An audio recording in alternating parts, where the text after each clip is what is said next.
your side. This is WNCT-9 News at Noon.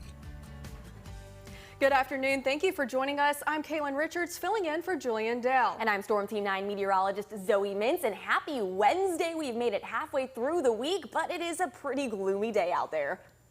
And do you like this kind of weather? I love this. Actually, rain, fogginess, it just energizes me. You thrive in that kind of weather. So those of you that do are going to love a day like today because it's exactly what you said. It's gloomy and it's still foggy out there. That's a pretty crazy thing as we head into noon. Still a bit of fog here in Jacksonville with our visibility map not looking very clear, especially down on our southernmost communities, Goldsboro and Kinston, down to 1.5 miles. So if you do come into contact with that fog yourself, please slow it down, put on those low beams, and don't forget to grab a jacket heading out the door. Our temperatures are in the upper 40s closer to the North Carolina-Virginia border, 50s in our inlandmost communities, 60s along the Outer Banks. So it kind of depends on where you are, how warm of a jacket you need to grab, but rain will continue to fall throughout the afternoon and include that slight chance for severe weather, which is why a weather alert day remains in effect. I will have all of the details and your full Storm Team 9 forecast coming up in just a few minutes. Caitlin. New at noon, Washington police are asking for your help in locating the man you see on your screen. Shabazz St. Clair. He is being charged with 1 count of robbery with a dangerous weapon. The police may add more charges to St. Clair. Police believe he is somewhere in eastern North Carolina. Anyone with any information on St. Clair is asked to contact the Washington police at 252-946-1444.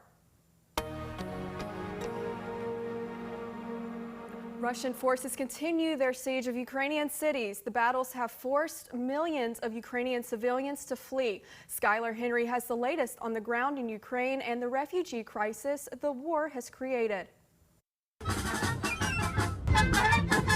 The Kyiv Symphony Orchestra used a temporary ceasefire to stage a concert Wednesday, a brief respite from the war. Outside of Kyiv, in the suburban city of Irpin, others used the break as a chance to escape the front lines. Humanitarian corridors in Irpin, Chernihiv, Sumy, Kharkiv, and Mariupol are allowing civilians to flee. The Kremlin has changed their plan to a war of attrition, which means they're going to smash every town and city to create this terrible refugee flow, the weaponization of refugees, if you will, to put pressure on the Zelensky government and also on other European governments. More than 2 million people have escaped Ukraine, with about 1.5 million now refugees taking shelter in nearby Poland. Poland is the first stop on Vice President Kamala Harris's trip to Europe. In addition to discussing the refugee crisis, the Vice President will also talk about Poland's offer to supply Ukraine with Soviet-era fighter jets. Ukraine says the Russian-made jets can be put to use right away because their pilots are already trained to use them. The best bet is the older Soviet Union types like MiGs and Sukhois. Poland agreed to supply the jets, but only if they first go to the U.S. and other NATO countries before being delivered to Ukraine. Afternoon, everybody. The Pentagon shot down that plan, saying it would create the perception that NATO was taking part in the war. Skylar Henry, CBS News, the White House. Back here in the East, ECU students talked virtually with several Ukrainian students about what they're seeing. Most of these students are currently staying in the western part of Ukraine, which they say is relatively safe right now. One student says he has faith he will be happy again once the war is over. But right now, he says he doesn't know if he'll even live to see another day. I know this trauma of war, this trauma of uncertainty, this trauma when you hear some noise and you're afraid because you don't know whether it's missile or just like firework outside. All I want for this nightmare is to end as soon as possible. Ukrainian students say even though buildings are crumbling in their country, the people are not. They're thankful for the support that other countries are providing.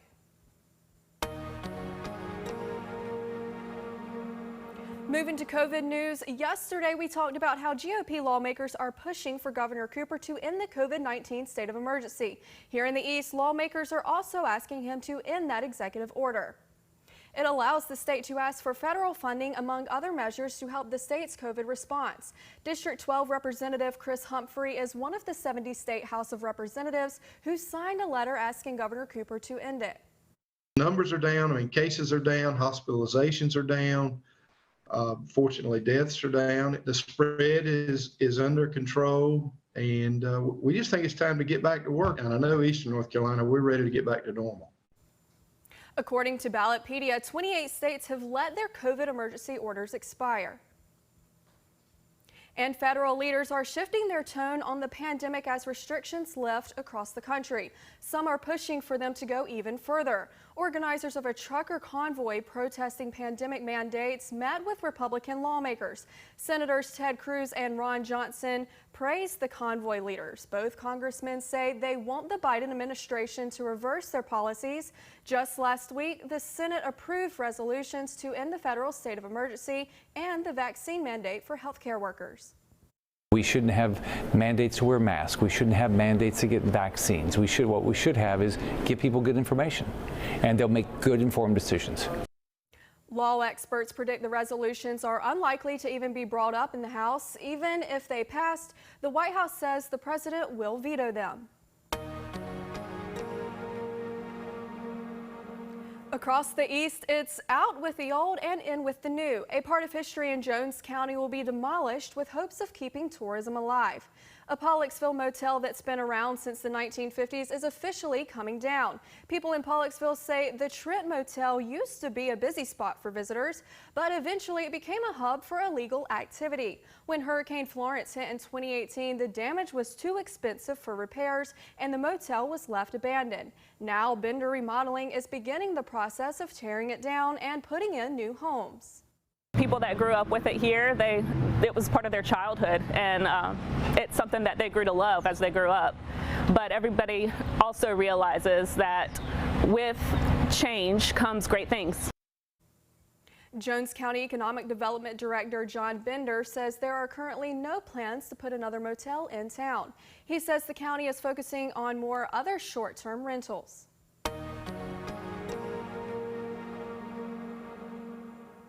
March is Women's History Month, and we're celebrating women here in the East. Alona Fowler is making history as New Bern's only female firefighter. The mother of two says she never imagined she would become a fire specialist. After 3 years in the profession, Fowler says she's proud to be a woman working alongside this group of men. It gives me like a sense of empowerment. It feels good to know that I can accomplish some of those tasks that it could be hard for a woman to do physically, and especially in this male-dominated field. Fowler encourages women of all ages to pursue their passions. She says you have to push aside your doubt and go after your goals. And this month, WNCT is honoring remarkable women from across the East. Every Tuesday, tune in at 5:30 to see more about all the women in our community doing great things. Scattered showers continue to fall across eastern North Carolina, but the chance for severe weather picks up very soon. I'll have all of the details and your full Storm Team 9 forecast coming up after the break.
Now, it's your forecast first from Storm Team 9.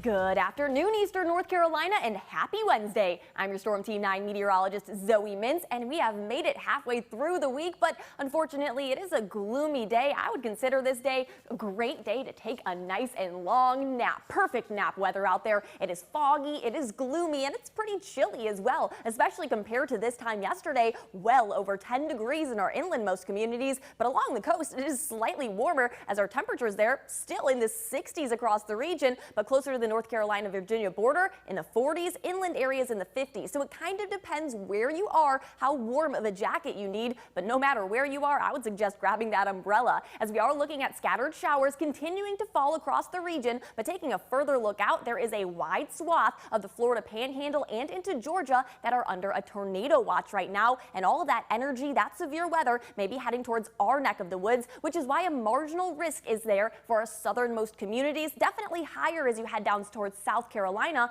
but we do still have that weather alert date for that slight chance for any one of those thunderstorms to become severe, including an isolated tornado to pop up in the mix. So I'm going to take you through what's happening because it is kind of a tricky weather setup. We're just looking at multiple waves of low pressure system continuing to impact us. Throughout the earlier afternoon hours, it is going to remain mostly dry, but I would say after around 4 or 5 p.m., you'll notice a stronger line of scattered showers continuing to pop up through around 8 or 9 p.m. and any one of those little clusters have that potential to become severe. I am mainly concerned about wind gusts upwards of 50 miles an hour. Those could be damaging, breaking down tree limbs, and maybe causing a power outage or two. Also, an isolated spin up in one of these systems, not out of the question. So it is extremely important to keep those alerts on loud heading out this afternoon and evening. But luckily, we're looking at mostly clearing conditions into tomorrow morning. Tomorrow afternoon, maybe an isolated shower out there, but Thursday is not nearly going to be as bad as we are seeing today when it comes to that rainfall. At least just a few of those isolated showers pushing through. Friday is actually probably going to be a pretty nice day of weather, a good amount of sunshine coming out, drying and clearing conditions as highs Friday afternoon get into the mid to upper 60s. I think it's going to be a lovely day to get outside, enjoy your Friday, all before our next cold front and low pressure system begin to impact us Friday night and into Saturday, possibly a few thunderstorms as you head out the door Saturday as well, which is why it's extremely important to download our Storm Team 9 weather app today for free to keep up to date on your full forecast. This afternoon, there is a lot going on. Depending on where you are is how warm it's going to get. Only near 50 closer to the North Carolina-Virginia border. You might get into the low 70s closer to our southernmost communities where there's going to be a lot more energy and a lot more chances to see that severe weather. Showers and thunderstorms continuing, cloudy and breezy as well. You need that jacket and umbrella heading out the door, and not the greatest day to head out on your boat with that small craft advisory still in effect. Seas of around 5 to 7 feet, 2 to 3 feet in the Sounds, and choppy waters in the lakes and rivers. Overnight tonight, it will be a chilly one once again. Temperatures dipping down to the mid 40s, closer to 50s along the coast. Mostly cloudy, showers and thunderstorms will dry out into Thursday, maybe a few of them still popping up. Friday, like I said, a pretty nice day of weather. Saturday, don't forget about daylight savings times. We will be springing forward as we head into Sunday morning, but check out the temperatures on Sunday. You cannot forget that the winter season is not quite over yet, so enjoy the warmer temperatures, but don't forget to grab an umbrella heading out for the next few days. Caitlin. Ahead on your news at noon, many people continue to experience COVID-19 symptoms long after having the virus. The new solution health experts say may have a new solution to getting rid of those long-term symptoms.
Losing your sense of smell and taste are symptoms of COVID. Some patients can still experience the problem months after the infection. Now, researchers in Philadelphia are testing a new way to restore those senses. Stephanie Stahl has one woman's story. Nancy D'Amato is finally able to enjoy eating again. She lost her ability to taste and smell after a bout with COVID-19 last February. It was really, really jarring. I mean, I lost it instantaneously. It's often one of the first symptoms of COVID that's usually temporary. But for some patients like Nancy, the inability to taste and smell again lasts and becomes a COVID long-haul symptom. It was life-changing that I couldn't enjoy any food. I didn't want to eat. It was so depressing. With limited treatment options, Nancy found an intriguing research project at Jefferson Health. I really feel that it's helping me. The Jefferson research is testing platelet-rich plasma, PRP, from the patient's own blood to restore smell. It's been used to heal injuries and regrow hair. Now, instead of injections, Dr. Rosen and his team are using a biodegradable sponge infused with PRP. We put it up very high in the nose where all the smell fibers are located. It gets absorbed through the lining of the nose. It basically helps those cells that have been damaged by the COVID virus to start regenerating. He says of the 9 COVID patients who've received PRP, 8 have responded. I'm able to start to enjoy some flavors, food again. After 5 treatments once a month, Nancy says her sense of smell and taste are slowly coming back. She's able to enjoy her perfume again and is back to wine tastings. Stephanie Stahl, CBS News, Philadelphia. Rideshare drivers are taking to social media to talk about the current gas prices. Uber drivers say record pump prices are sucking away their earnings. Drivers for Uber and Lyft are not employees, so they get paid a share of the cost of the ride while the company keeps the rest. Today, gas prices have surged to a new record, topping $4.25 a gallon, according to AAA. The number of people living paycheck to paycheck is on the rise. According to Lending Club, 64% of Americans were living check to check at the start of this year. That's up from 61% of households in December. It is also quickly approaching the all-time high in 2020 when many lost their jobs due to the pandemic. Ahead on your news at noon, we've got your sports headlines. Stay with us.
Good Wednesday, everyone. Virginia Tech took an early lead and pretty much coasted to a 7-2 win over East Carolina Tuesday in Blacksburg. The Hokies ran their record to 10-1 and snapped the Pirates' 5-game winning streak. Pirate coach Cliff Godwin with Bryson Worrell in the first. Worrell led off the game with a double to left field, but he is doubled up in the first inning here. Jacob Jenkins Cowart with the shot up the middle. The pitcher makes a nice play, throws it over to third for the out. And that ended the Pirate threat early. Tech scored 3 runs in the third on 3 RBI singles. Tanner Schobel with the single to center field. Sam Tackett scores, and the Hokies have a 1-0 lead. Another RBI single knocked out starter Nick Logish. Carter Spivey then came in and gave up the 3rd run of the frame. Jack Hurley drives in the run. Tech led it 3-0. The Hokies would lead the game 4-0 in the 6th. The Pirates rally with 2 outs. Jacob Jenkins Cowart with the 2-run single to get the Pirates on the board. East Carolina cut that lead in half at 4-2. It was 5-2 Tech in the 8th. One on for Carson DeMartini. And Coach Cliff Godwin may have needed a martini after this one. That's a 2-run shot. Virginia Tech wins it 7-2. Pirates visit Radford coming up today in a 3 o'clock start.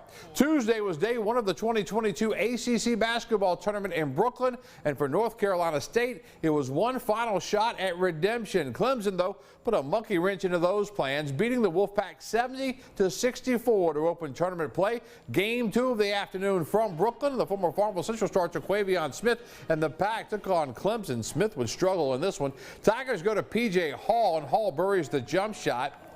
Alamir Dawes from way outside to give Clemson the lead in the first half. The Pack on the run out. Darion Sebron. He's going to get loose for the slam. He led State with 19 points in the loss. Second half, Clemson stayed in control. P.J. Hall inside with the slam. He had 18. Terquavion had just 7 points. He was 2 of 13 from the field, 0 of 7 from 3. Clemson wins it 70-64. Kevin Keats reflected on the season afterwards. The way the season has gone, we had every opportunity to put our head down and cry and lay down and not play. Even though we were undermanned, I can tell you, I can honestly feel as a coach that our guys played and competed as hard as they can every opportunity that they've had. And coming up on this Wednesday is day 2 of the ACC tournament, and Duke and North Carolina still don't play until Thursday. And Pirate baseball back in action visiting Radford. I'm Brian Bailey.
It may be a gloomy and cloudy day today, but there is a lot to look forward to. The end of daylight savings time in just 3 days, where we will spring forward and have a later sunset. St. Patty's Day is just about a week away, but we do have to get through a weather alert day today. Do be aware there is that chance for a few severe thunderstorms to pop up by the late afternoon and early evening hours. Tomorrow it's not going to be so rainy, and into Friday it might actually be a nice day to spend outside. Saturday, more thunderstorms on the way, but check out next week, both inland and along the coast. Looking forward to a lot more sunshine, but those cooler temperatures let you know winter is not over yet.